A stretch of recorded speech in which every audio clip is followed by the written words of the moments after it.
চাওক কথাটো হৈছে কি এইবোৰো কথা আপোনালোকে নক'ব আৰু ভৰিত মানে কি ডাঙৰ ভাই হিচাপে এইবিলাক আমাৰ শিষ্টাচাৰ হয় আমাৰ সভ্যতা সংস্কৃতিৰ প্ৰতীক এইবিলাক লৈ পলিটিক্সৰ কোনো কথা নাই আৰু আমি প্ৰত্যেকে এনেকুৱা কৰিব লাগে আমাৰ শিষ্টাচাৰটো এনেকৈ থাকিব লাগে এইটো ছেপাৰেট চেপ্টাৰ আৰু এতিয়া কথাটো হৈছে কি যিজন মুখ্যমন্ত্ৰীৰ আপুনি কৈ আছে যে মুখ্যমন্ত্ৰীৰ আপুনি বিৰোধিতা কৰিছিলে আজি কৰে যিটো কথা ক'লে এতিয়া আমি গম পাইছোঁ আৰু যে he is a positive mentality থকা মানুহ এজন তেখেতে এজন ভিজন থকা মানুহ এজন অসমৰ কাৰণে এটা কেনেকুৱা কৰিব লাগে কি কৰিব লাগে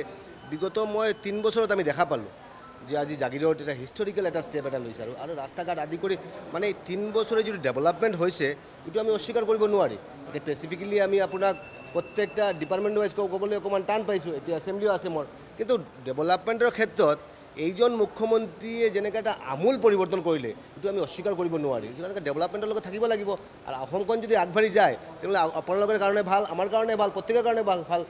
অসমখন যদি আগবাঢ়ি যায় এইটো আমি বিচাৰোঁ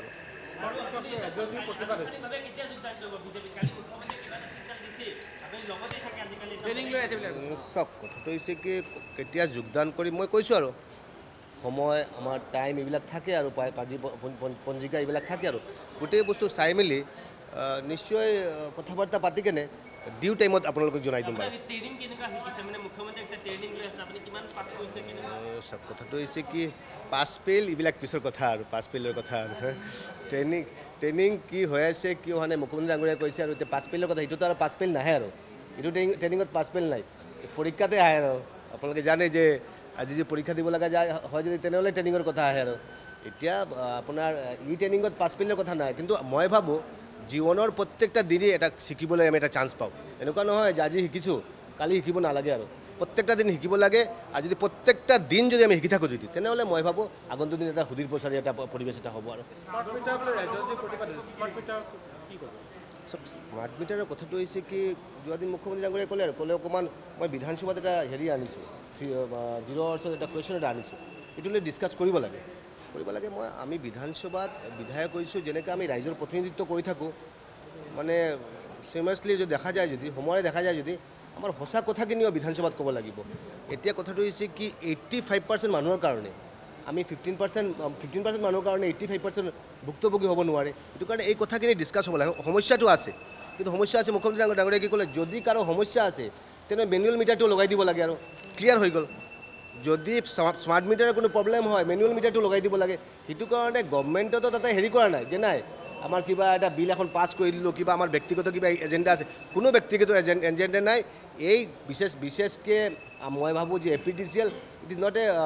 প্ৰফিট মেকিং কোম্পানী এইটো প্ৰফিট মেকিং কোম্পানী নহয় যিটো লাভ হয় এই লাভটো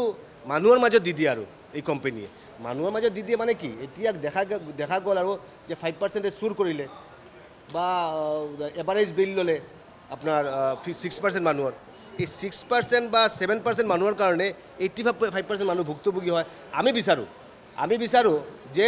কাৰেণ্টৰ বিলটো কমাব লাগে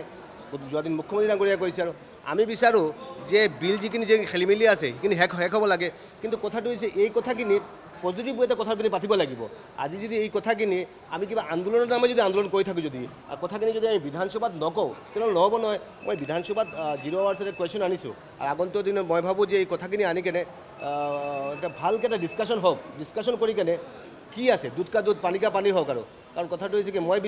আপোনাক ক্লিয়াৰলি কৈছোঁ মই বিচাৰোঁ যে হজৰত মহম্মদৰ এটা বাণী এটা আছে আৰু আলোচনা হ'ব লাগে মই বিসংগতি বুলি আপুনি যিটো কৈছে আৰু বিসংগতি নহয় ফেক্টখিনি ওলাব লাগিব স্মাৰ্ট মিটাৰৰ ফেক্টটো কি আজি আন্দোলন কিয় হৈ আছে 5% মানুহ যে আন্দোলন কৰি আছে তাৰ কাৰণটো কি এই কথা নহয় মই এটাই কথা ক'ম বাৰু লাষ্টলি এটা কথা ক'ম বাৰু যে হজৰত মহম্মদৰ এটা কথা এটা আছে মিঠাইটো নিজে খোৱাটো এৰিব লাগিব তাৰপিছত আনক ক'ব লাগিব এতিয়া আমি বিচাৰোঁ মই অনুৰোধ জনাম বাৰু আমি স্পীকাৰলৈ অনুৰোধ জনাম যে এই যে আমাৰ বিদ্যুৎ বিল যে MLA বিলাকক ফ্ৰী দিব লগা হৈছে বা ফ্ৰী দি থাকে এইটো আমাৰ কৰিব লাগে আৰু যে MLA বিলাকৰ কাৰণে বিদ্যুৎটো ফ্ৰী নহয় জানে চাগে বিদ্যুৎটো আমাৰ কাৰণে এটা এচেঞ্চিয়েল এটা বস্তু এইটো কাৰণে এইটোলৈ যাতে কম্প্ৰমাইজ নহয় এইটো কাৰণে আমিও প্ৰত্যেকজন MLA যাতে আমি বিদ্যুৎ বিল যাতে দিব লাগে তাৰ কাৰণে এইটো বাঢ়িব লাগে কমিটি আছে এইটো মোৰ কমিটি নহয় আৰু যদি আপুনি কৈ থাকে যে নাই এইটো মুখ্যমন্ত্ৰীৰ কমিটি বা এইটো অল পাৰ্টি কমিটি আছে আপুনি যদি মোক কৈ থাকে তেনেহ'লে UDF-ক সুধিব আপুনি এজিবিক সুধিব, বিজেপিক সুধিব, কংগ্ৰেছত সুধিব, প্ৰত্যেকক সুধিব আৰু কাৰণ অল পাৰ্টি কমিটি আছে, অল পাৰ্টি কমিটিয়ে কি ডিচিশ্যন লয়, কিন্তু বিধানসভাত মোৰ কথাখিনি যিখিনি আছে মই কথাখিনি উত্থাপন কৰিম।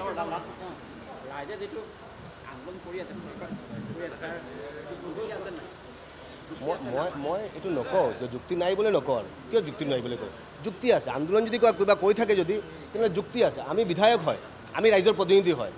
আন্দোলন কৰি আছে, যুক্তি আছে। তেওঁ যিখিনি কথা কৈছে এই কথাখিনি পাতিব লাগিব আৰু আগন্তুক দিনত কেনেকৈ এটা ভাল পৰিৱেশ সৃষ্টি কৰিব লাগে, লফুলছ কি আছে আৰু কেনেকুৱা কৰিলে আমি এপিডিচিএলটো আৰু ভালকৈ আমি ছাৰ্ভিচটো পাব পাৰি, তাৰ কাৰণে কি কি পজিটিভ কথা আছে এইখিনি আলোচনা কৰিব লাগিব। খালি একপিনে কথাটো ক'লে নহ'ব নহয়।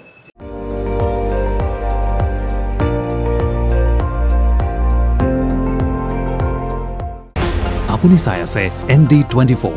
সৰ্বশ্ৰেষ্ঠ নহয় সৰ্বোত্তমৰ দৌৰ।